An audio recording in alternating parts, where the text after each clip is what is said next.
Gloria a Dios. Vamos a buscar en Apocalipsis 19:10. Apocalipsis 19:10.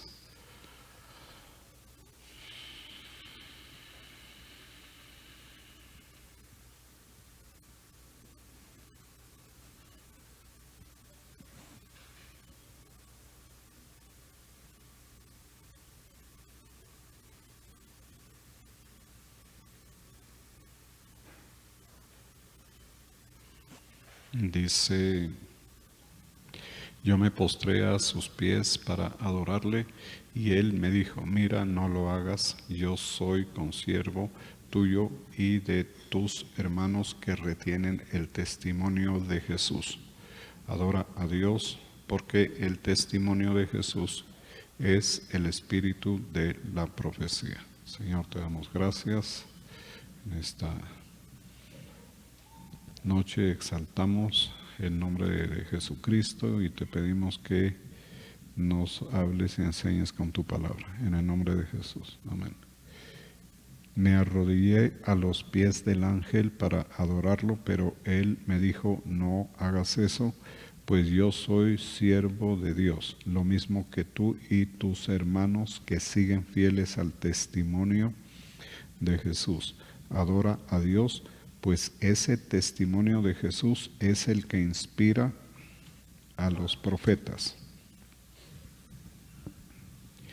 Este pasaje toca un tema que es muy importante para la iglesia, que tiene que ver con la adoración a los ángeles y también con la comunicación con los ángeles, como haciendo como una interlocución entre los seres humanos y los ángeles, en donde los ángeles se convierten en mediadores.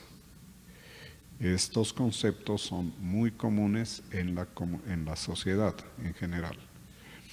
Entonces, históricamente, desde el Antiguo Testamento, hay manifestaciones de este tipo de seres, que son los ángeles, y entran en relación con los seres humanos.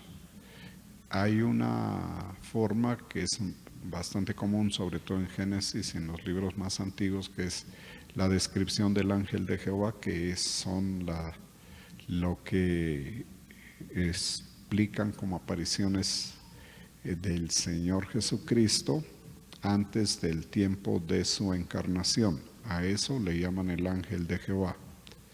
Cuando se habla del ángel de Jehová, es Dios en la persona de Cristo haciendo una manifestación en el tiempo antiguo. Pero hay otros ángeles, como por ejemplo el ángel que se le apareció a Balaam, o el ángel que se le apareció a Josué, y otras que no recuerdo. Estas sí son manifestaciones o apariciones de ángeles que entablaron diálogo con los personajes. En la tradición judía, los ángeles fueron cobrando importancia. Lo que se nota es que cada vez que el pueblo se aleja de la palabra escrita y empieza a funcionar por su propia iniciativa, en interpretación, en lo que cree y en lo que no cree, esta situación se da en que los ángeles van cobrando importancia y se van convirtiendo como en una especie de mediadores entre Dios y los hombres. Posteriormente, con la venida del Señor Jesucristo, al principio pues todo claro, todo bien, ahí no había espacio para la confusión, pero con los siglos y el descuido en la lectura y en el estudio de la Biblia en las diferentes generaciones, viene a presentarse lo mismo. Y es que los ángeles por la ignorancia de las personas, empiezan a ser invocados y se les da una mediación, ignorando la mediación que tiene el Señor. Es casi que como negando esa mediación. Este asunto es muy notorio y ha venido avanzando al punto de que no solamente se aplica mediación a ángeles, sino a personajes de la Biblia y a personas difuntas.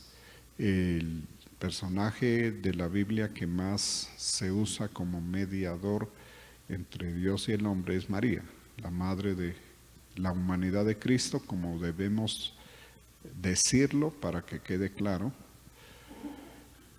pero no la madre de Dios. Sin embargo, la falta de conocimiento de las Escrituras hace que la gente fácilmente le dé una categoría a María, por ejemplo, que la Biblia no le reconoce en ningún pasaje ni libro, y lo mismo con los difuntos. El caso de los difuntos también es muy frecuente. Uno oye en la comunidad, la gente habla que mi papá, el que ya murió, él es el que me guía, él es el que me habla, él es el que me protege, él es el que me dice. Yo por lo menos lo he escuchado muchísimo, decenas de veces en personas, a veces en personas que uno no esperaría escucharlo. Otras veces sí es en personas que realmente no tienen nada de conocimiento. Entonces aquí, debido a la condición judía que venía dándose ya por el deterioro del conocimiento de la palabra, el mismo apóstol Juan tuvo la iniciativa de postrarse. Dice, me postré a sus pies para adorarle. O sea que él no lo hacía por idolatría ni por ninguna situación diferente a que la costumbre para la época de él en la región de los israelitas, el territorio, ya les habían puesto esa condición a los ángeles como sujetos de la adoración humana. O sea, eso es lo que se nota. O sea, no hay una mala intención en él, sino que la costumbre, aún estando en los lugares celestiales, aplicó una costumbre en la tierra que no va de acuerdo con las Escrituras, porque esta escena, pues de acuerdo a lo que uno lee, no es en la tierra, es en el cielo. Sin embargo, Juan en el cielo sigue una conducta que aprende por tradición acá. Por eso dije al principio que en la tradición judía también se dio el asunto de que por estar lejos de las Escrituras, los judíos empezaron a meter costumbres de hombres, que era lo que el Señor Jesús también les reprochó frecuentemente, porque la tendencia que tenemos los seres humanos que creemos en Dios y en el Señor Jesucristo es no estudiar la palabra. Y entonces eso opera lentamente. A la ignorancia que se tiene desde antes se le añaden conductas o comportamientos propios de la ignorancia de otros. Por eso es complicado el asunto, porque a veces no es uno, sino que uno oye a otra persona que hace, que dice, y como uno está ignorando, imita o repite. Por eso el mismo Juan, que siendo judío y habiendo estado con el Señor, uno supone, dice, pero ¿cómo hace eso él? Pero pues la escena es tan real y la Biblia es tan verdadera que por eso en la Biblia queda registrado lo bueno y lo malo. La Biblia no es un libro que se arregle para presentar una buena imagen de nadie, lo que es. Entonces Juan, estando en el cielo, en medio de las revelaciones que le está dando el Señor y delante del Señor, en la presencia de Dios, comete el mismo error que cometieron, por ejemplo, estos creo que eran los de Éfeso, o de una de las localidades, cuando Pablo y Bernabé fueron tenidos por dioses. A uno le decían Mercurio y al otro no recuerdo el nombre.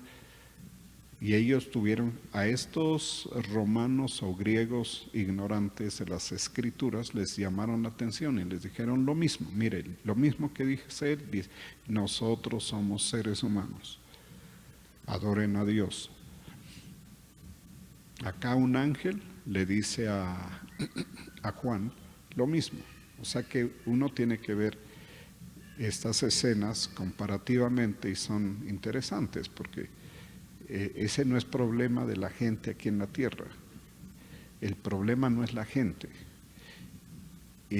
Es una costumbre que aparece por la ignorancia de las escrituras. O sea, por eso el Señor dijo, erráis ignorando las escrituras y el poder de Dios. Entonces, a ellos también les correspondió aclararles que no debían adorarlos. Y a Juan le llama la atención un ángel en el cielo, porque Juan tenía la idea de que siendo un ser espiritual del tipo de los ángeles y habitando en los lugares celestiales debía adorarse. O sea, una percepción, un entendimiento erróneo que fue corregido y que está escrito ahí y queda como testimonio para la iglesia, para que la iglesia tenga en cuenta esto. Aquí estamos en Apocalipsis, en el libro de los Hechos tenemos otra escena parecida, ya no con ángeles, sino con seres humanos. Entonces dice, yo me postré a sus pies para adorarle. O sea, es una actitud en Juan, el apóstol. Y él me dijo, mira, no lo hagas, yo soy consiervo. O sea, el apóstol Juan es tenido como un siervo de Dios, igual que el ángel, como se percibía el ángel. El ángel se percibía como un ángel al servicio del Señor. Y lo percibía Juan como un hombre al servicio de Dios. Esa es la definición que le da, las características que hace notar que somos personas que estamos al servicio de Dios, lo cual nos rodea, nos hace participar de la gloria de Dios muchas veces, de la participación de su gloria, pero en ningún momento nos cambia la condición como tales. O sea, seguimos siendo seres humanos y aún los ángeles siguen siendo ángeles. Dice, yo soy consiervo tuyo y de tus hermanos. Aquí está refiriéndose a la iglesia. ¿Quiénes son los hermanos de Juan? Los que retienen, o sea, la iglesia no son los que creen en Dios. Hay que tener cuidado con eso. Muchas veces yo lo he aclarado, por asuntos de instruir en la verdadera fe. A mí personalmente, una persona que hable de Dios y de Dios y de Dios y de Dios, y como dicen Dios para arriba y Dios para abajo, a mí me queda claro que no es convertido, que no lee la Biblia y que no tiene al Señor Jesucristo. Y eso ustedes se van a encontrar aquí mismo, por pilas, ese tipo de gente. O sea, Dios, la noción de Dios como tal para la salvación no opera. Entonces, la persona tiene que hablar de Cristo. Y aquí dice, ¿quiénes son los hermanos de Juan? De acuerdo al ángel. Y de tus hermanos. Y da una característica que deben tener los hermanos. Dice que retienen el testimonio de Jesús. No dice que creen en Dios. Tus hermanos no son los que creen en Dios. de acuerdo a lo que dice aquí en Apocalipsis y el ángel. Por eso la lectura de la Biblia no es tan fácil y mucha gente, no sé, con todo el respeto, a veces leen totalmente distraídos tal vez, o no le ponen atención. La Biblia siempre da detalles, siempre en los versos da características que no son accidentales, o sea, eso no está dicho porque sí, o porque no había otra forma, o por rellenar, por ampliar, no. La Biblia está cargada de verdades espirituales que nosotros debemos tenerlas en cuenta si queremos tener la fe sana, correcta, digamos, la fe que sirve. Porque, ya digo, usted vaya a cualquier iglesia que no sea de cristianos y le van a hablar de Dios, y le hablan de Dios y usted nunca va a tener el valor para decirles que ellos están mal. Pero uno sabe que están mal. De la iglesia de Cristo se espera que invoque el nombre del Señor. O sea, de una iglesia como esta, sin creyente que no invoque al Señor Jesucristo, sospeche. No diga nada, no se meta en lo que no le importa. En el sentido que yo no soy vigilante de la fe o de algo así, pero diga, raro que no dice, raro que no menciona a Jesús. ¿Por qué? Porque este ángel lo dice. ¿Quién es hermano de Juan? De acuerdo a la fe. Tus hermanos, Pedro y todos los discípulos, todo. ¿Quiénes son? Los que retienen el testimonio de Jesucristo. O sea, los que aquí dice retienen, eso es decir, reconocen, dan por cierto, les es valioso. Los que siguen fieles al testimonio de Jesús. Esta versión, por ejemplo, es católica. Y resulta, mire, curioso que ellos mismos, en su traducción, que es muy buena, dice, los que siguen fieles al testimonio de Jesús. Sin embargo, ellos, los que leen esta Biblia, han sido infieles con el asunto de María. Porque entonces para ellos ya no es el testimonio de Jesús, sino el testimonio de María. Puede decir todo lo que dicen, que no, que eso es como tener una foto de la mamá, que uno tiene un buen recuerdo. Aquí no estamos en términos de humanos, es lo que la Biblia dice, como lo expresa. Tenemos que tener la capacidad de entender lo que expresa, y aún en esta versión que es católica es incluso más comprometedora. Acá dice retienen el testimonio, ellos se atrevieron a meter la palabra fieles al testimonio. Entonces, si yo invoco a María o invoco a santos, estoy totalmente en lo contrario. Por eso es que no es solamente tener el concepto, sino a saberlo aplicar en la vida diaria, en la vida que estamos viviendo. ¿Por qué? Porque errores de la fe de este tipo me llevan a creencias erróneas y fácilmente me hacen deslizar de la fe en Cristo, en el testimonio de Él y de su palabra, y caer en palabras que salen del corazón del hombre, del corazón del ser humano. Yo tengo aquí en Instagram, ustedes tal vez han visto, hay ministerios o personas, ¿no?, que ponen temas bíblicos y ahí ponen versos, ponen meditaciones, ponen reflexiones y oraciones. Y yo venía recibiendo, pues había metido, siguiendo a un grupo ahí,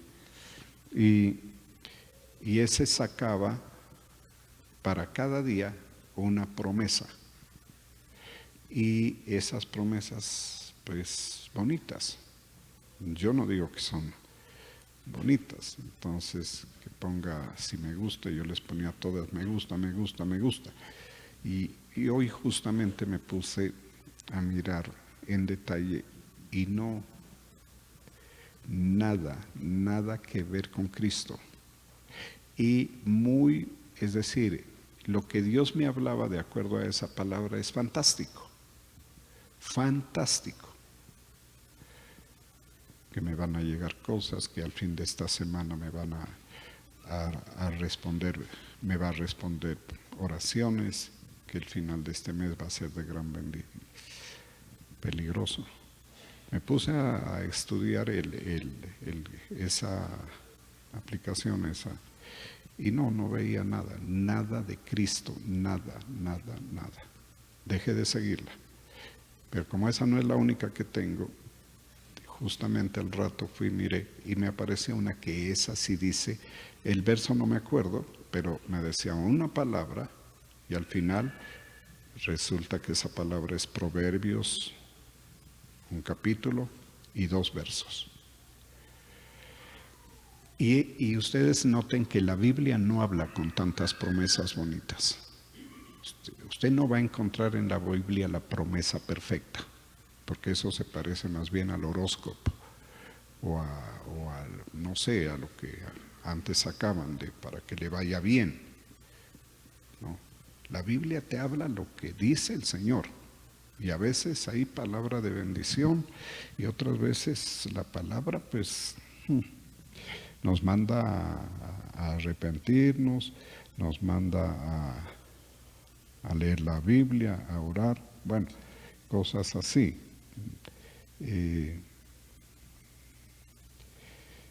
Entonces, buscar siempre en este tipo a los que de pronto tienen esto, porque hay otros que tienen otras cosas, y que a veces son expresados de una forma que no está en la Reina Valera, pero si le pone el verso, por ejemplo aquí me ponen Salmo 118, 8, 9, en una versión más libre, dice, es mejor refugiarse en el Señor que confiar en el hombre, es mejor refugiarse en el Señor que fiarse de los poderosos. Y si usted va al Salmo 118, 8, 9, va a encontrar la versión de la Reina Valera que sí dice lo mismo, ¿no?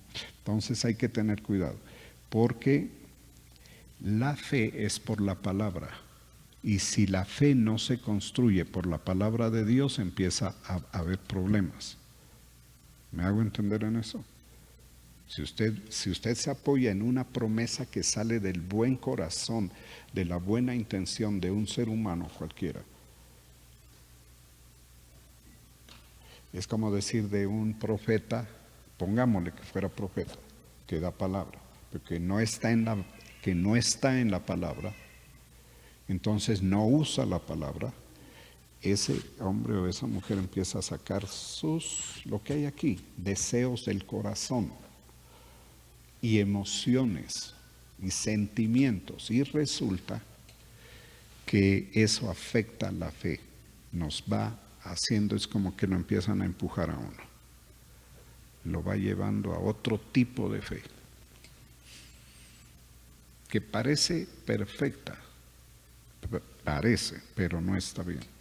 Entonces uno tiene que tener cuidado en no dejarse empujar, que lo vayan apartando de la Biblia, porque esa palabra que yo les digo es muy bonita, esa le gusta a cualquiera. Usted tiene un deseo, póngale, usted en su corazón, cada uno tiene un deseo, una necesidad más que deseo, usted necesita. Entonces allá una persona necesita algo que tiene que ver con la misma persona, otro necesita algo de su trabajo, otro necesita de sus hijos, allá la señora necesita de su hija, en fin, el joven, la joven necesita. Entonces viene una palabra que no tiene origen en la Biblia, y como les dice unas cosas bonitas, por ejemplo, el que está esperando algo, lo que sea, un negocio, entonces viene, el Señor va a responder en estos días, tu bendición ya viene y ya te va a llegar, al fin de esta semana te llega. Entonces usted dice, no, pues gloria a Dios. Pero eso es lo que está diciendo el Señor. Eso no está diciendo el Señor. ¿Y cómo se descubre que no es del Señor?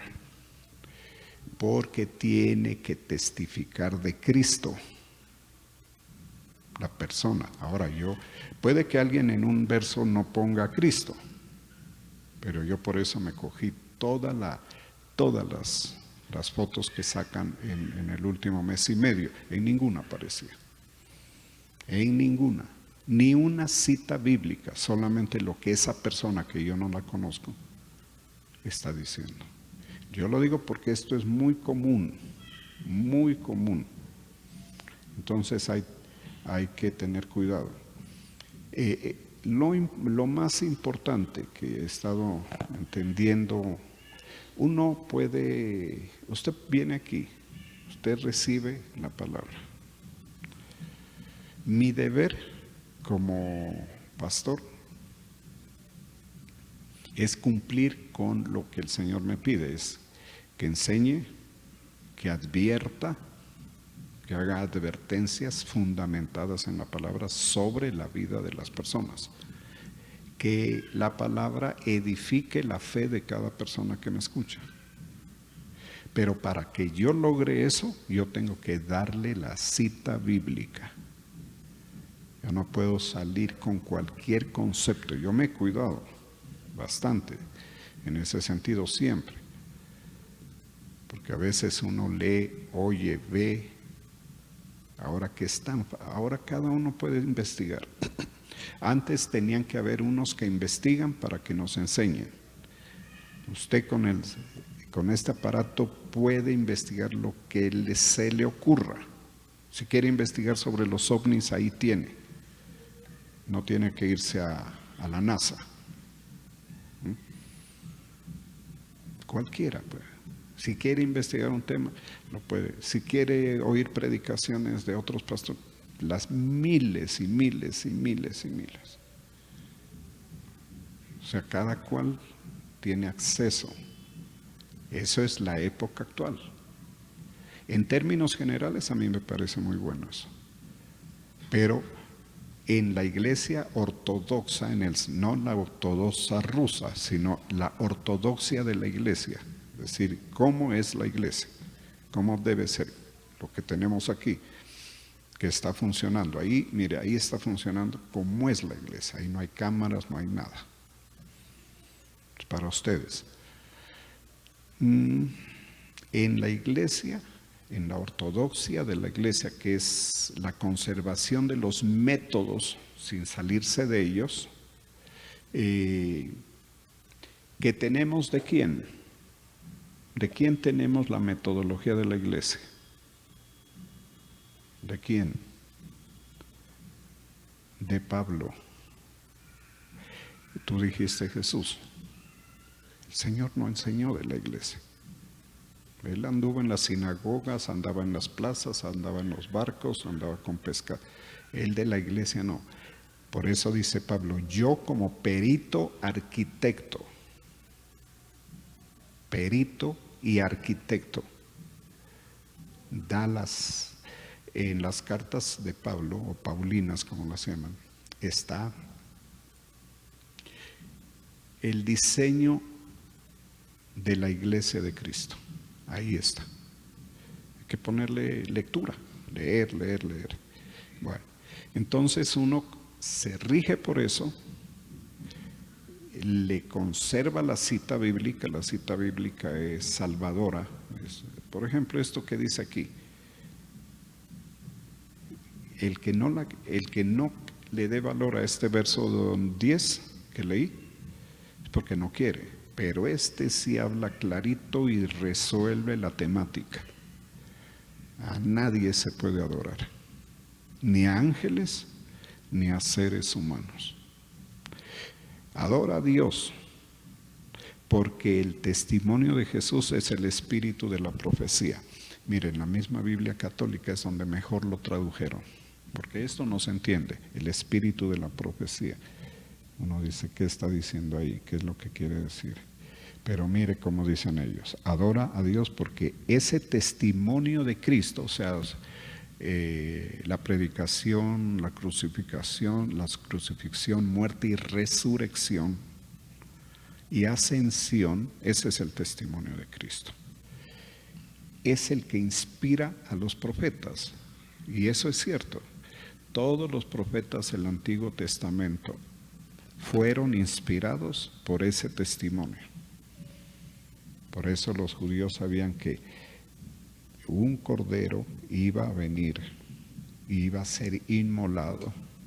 Los judíos sabían que ese cordero no iba a decir ni una palabra, que él no se iba a defender, que iba a ir al matadero sin resistirse. Todo eso lo sabían del Mesías. Ese es el espíritu que inspiró la profecía de ellos, el testimonio, y que se tenía que bautizar, el Señor lo dijo, para que se dé cumplimiento. Entonces la palabra del Señor es maravillosa para nosotros los creyentes porque nos resuelve todo tipo de situaciones. El asunto es que cada persona sepa aplicar los métodos de Dios, las promesas de Dios a su vida. Eso hace que no sea caprichoso ni tenga comportamiento inmaduro. Es decir, si yo he pecado y estoy viviendo la consecuencia de mi pecado, yo debo ir y postrarme y pedir perdón al Señor. Y entender que el Señor, podríamos decir, está aplicando lo que es. Eso me hace que yo no le pida el milagro de que me quite, que me haga saltar por encima de leyes y principios de la palabra. No. Uno tiene que, ese es el asunto. No es que yo necesito que el Señor me dé. No, pues sí necesitas, pero va a tocar esperar, va a tocar obedecer, va a tocar ponerse en línea, va a poner delante del Señor, ordenar la vida.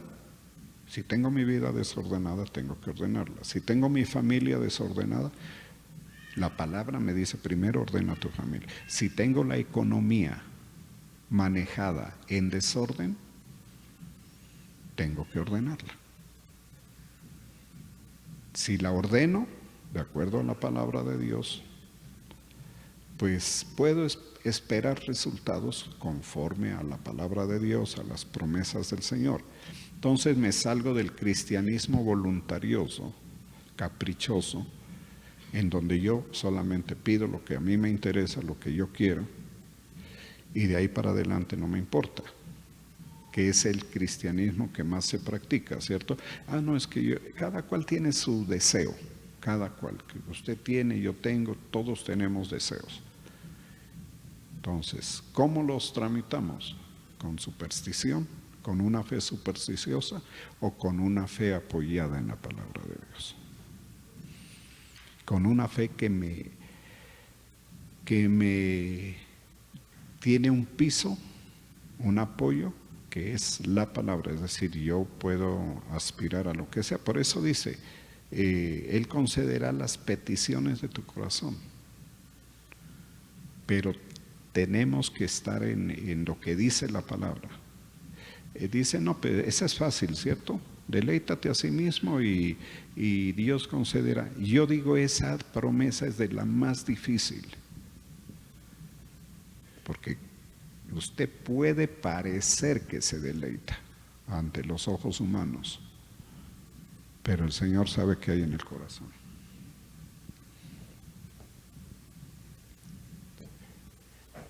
Otra palabra, pidan. Es que el problema no es que el Señor diga, ustedes no pidan. No, pidan lo que quieran, pero pidan bien, dice en el libro de Santiago. Pidan bien pedido. No pidan para los deleites. Porque muchos piden y piden y piden y el Señor no puede conceder. porque piden mal. Entonces, cada situación hay que tramitarla, lo que sea. El que quiera, por ejemplo, una pareja que no tiene hijos, sepa pedir, sepa dar la pelea. ¿Qué le diría yo? Lea bien lo de Abraham, lea bien lo de Ana. Mire esos testimonios. ¿Cómo dieron la pelea a ellas? Haga lo que hicieron ellos, imítelo. Y póngale su nombre a la petición. Atiende mi situación. Y así cada situación. Entonces, al extranjero que está sin tierra, en la Biblia hay muchos extranjeros que les fue bien, que fueron bendecidos. ¿Qué no hay que hacer? También dice muchísimo. ¿Qué no hay que hacer? ¿Qué conducta no hay que errar? Al que no tiene nada, también hay muchísimos ejemplos de personas que fueron levantadas del polvo. Entonces, el arte de la fe que estamos practicando es lectura. Si usted no lee, gravísimo. No podemos hacer nada. Aún para el pastor, mire qué pasa. Yo aquí, pues, digamos, en este auditorio, en esta iglesia, aquí hay gente que lee, entre ustedes, me imagino que hay unos que saben. No tanto, el tema no es que sepan, sino que lean, que perseveren en la palabra de Dios, que se nutran de la palabra, que oren. Entonces uno viene y da el mensaje. Los que tienen conocimiento de la palabra, los que permanecen en la palabra, son un auditorio favorable, porque yo sé que lo que estoy diciendo es bíblico. Pero si aquí hay uno que no abre la Biblia nunca, ese puede pensar cualquier cosa. Puede decir que es una mentira, que eso no es así, que eso no es como él dice. Por eso es que uno oye esos conceptos. Eso no es como él dice, no. Bueno, no es como yo digo. Es que yo no estoy diciendo, hagan como yo digo, sino como dice la Escritura. Si todavía le queda a alguno la idea de que el papito que se murió, el papá o el abuelo, es el que le hace los milagros, por favor, aterriza. Está pésimo, está mal. Eso es una ofensa al Señor y una demostración de ignorancia tremenda. Y en esta ciudad, esa noción sí que existe. Oiga. Vaya a un velorio, vaya a un sitio, vaya a donde sea, le hablan del papá.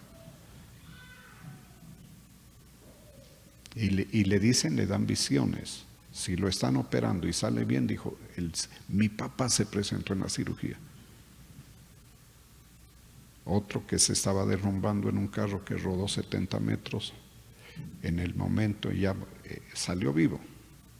Increíblemente salió vivo. Y dijo, cuando empezó a caer el carro, mi papá me sostuvo. ¿Qué puede hacer uno ante eso? Pues el primer impulso es callarse, ¿no? Si puede evangelizarlo, corregirlo, porque no es el papá. El papá está muerto. El alma de su padre, quién sabe dónde esté. Entonces, es siempre el testimonio de Cristo, no es de nadie más, ni de ángeles, ni siquiera de ángeles que estén en el cielo. Eso no es lo que nos referencia a nosotros. Nosotros estamos relacionados con el Señor, es decir, Él es el que nos hace el trabajo de mediación con Dios. Y la Biblia es clara y Pablo lo dice, ¿no? Que solamente hay un mediador entre Dios y los hombres. Y al único que se puede adorar es al Señor. hay que entender, una cosa es honra y otra cosa es adoración. Adoración al Señor. Al que honra, honra. Es que yo no sé a quién honrar. También está demostrando que no lee la Biblia. No sabes a quién honrar. A tu papá, por ejemplo. Por eso tu papá entra y tú no, nada. Ni un saludo. ¿Cuántas veces te dice algo y ni le contestas? Gravísimo. Estás deshonrando a tu padre. ¿Cómo sabemos a quién honrar? La Biblia nos dice. Si usted lee la Biblia, usted sabe a quién honrar. Pero honrar no está cerca, está lejísimos de la adoración. Y la honra no implica superstición, porque a veces también la forma como se acerca la gente aquí en la iglesia es molesta, porque da mal testimonio. Aquí no estamos para dar el testimonio del pastor, estamos para dar el testimonio del Señor Jesucristo. Por eso yo incluso a personas les he dicho cosas correctivas. Porque si alguien hace algo incorrecto en la forma de honrar, lo observan y los indoctos, como dice la Biblia, lo repiten. Y eso es error. Entonces no hay que saludarlo. Eso es decisión suya. Por mí que no me salude nadie. Ustedes no saben lo que yo anhelaría eso. Nadie, que ni entro ni salgo y listo. ¿No? Tanto pereque. Pero uno sabe que la honra es una orden. Y que si usted no tiene a quién honrar, termina honrando al que no debe. Y una de las personas que usted tiene que honrar es al que le enseña la palabra. Entonces uno tiene que sacrificarse. Digo, ahí voy.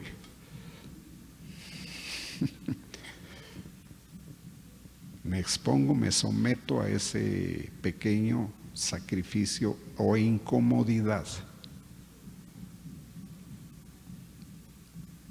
en aras de que la gente que sabe hacer bien la honra lo haga, porque eso es una petición de la palabra. Al que honra, honra, o sea, no se puede dejar de honrar. Esto no solamente es en la iglesia, vaya al ejército. Si usted no se para firmes delante de uno que está encima en autoridad, a usted lo pueden mandar a lavar los baños una semana, a ver si aprende. Si usted no saluda. Así es. Eso hay que hacerlo. ¿Por qué? Porque hay dignidades puestas en la sociedad.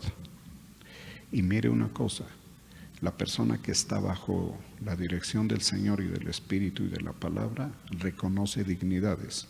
Por eso hay que reconocer al presidente, así no me guste, pero es el presidente, la autoridad. La rebeldía, de las primeras cosas que hace el que tiene rebeldía en su corazón, es quitarle la dignidad al prójimo. Por eso el que es rebelde no le va a decir señor presidente Duque, le dice Duque. Ya usted se da cuenta. No, porque no es a la persona como tal, sino la dignidad del cargo, del establecimiento social, en el colegio, en la universidad. En la universidad pues, son desastres, nada que ver. Por eso, pues ni para qué hablar. Pero hay instituciones que sí consideran la institucionalidad del país, de la sociedad donde vivimos, que es importante. en el colegio, en la iglesia. Pero de lejos está la idolatría a seres humanos. Hay que cuidarse de no inspirar nada de eso. Adora a Dios, porque el testimonio de Jesús es el espíritu de la profecía. Vamos a darle gracias.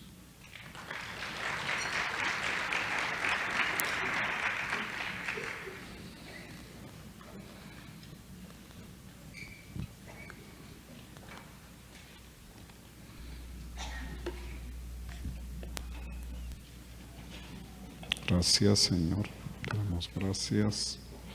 Hoy te damos la gloria, la acción de gracias y la alabanza. Alabamos tu nombre.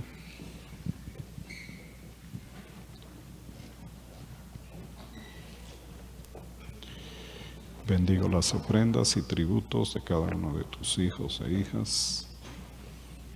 Bendigo sus tributos en el nombre del Padre, del Hijo y del Espíritu Santo.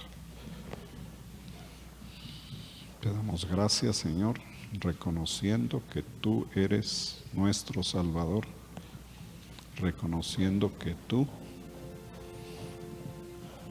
fuiste enviado por el Padre para dar el testimonio del Mesías para la salvación de su pueblo. Tú viniste por cada uno de nosotros y hoy te damos la gloria y la honra, Señor Jesús, como se da en el cielo. Y se reconoce que el único que podía venir del cielo a salvar a la humanidad eras tú. El Señor no mandó ningún ángel, ni arcángel, ni querubín a salvar al hombre. Mandó a su Hijo Jesucristo. Te damos gracias, te damos la honra que tú mereces, Señor. Reconocimiento. No mencionar a Jesús es no reconocer su testimonio, ni darle valor. Por su sangre somos salvos, por su sangre somos sanos, su sangre nos protege y nos limpia. Todo por la sangre de Cristo. Por eso Juan el Bautista, que era un judío, en el río Jordán, cuando vio a Jesús, dijo: he ahí el Cordero de Dios, que quita el pecado del mundo. Reconoció públicamente.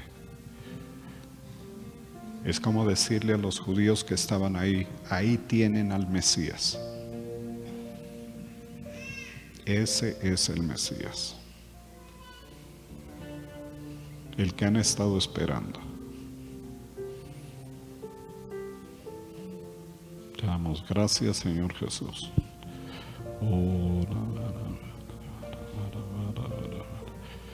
Nos postramos delante de ti, Señor Jesús,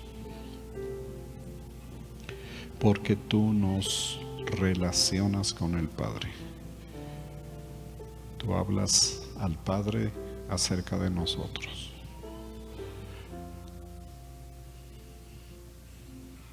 Cuando tú oras en el nombre de Jesús, Él le habla al Padre acerca de ti. Y pide y suplica por nosotros. Te damos gracias, Señor. Pídele al Señor Jesús. Él conoce tu condición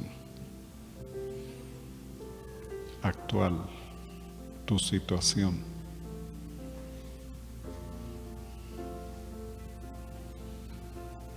Lo que necesitas, el deseo de tu corazón,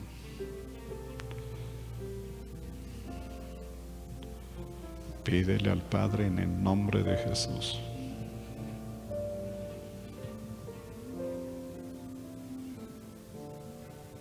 Porque tenemos un intercesor, un abogado. Gracias, Señor. Te damos gracias.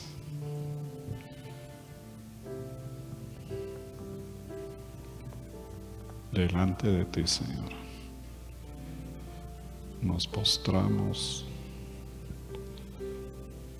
reclamamos, Señor, tu favor, tu favor. Gracias. Ya no se dirá más tu nombre, Jacob, sino Israel será.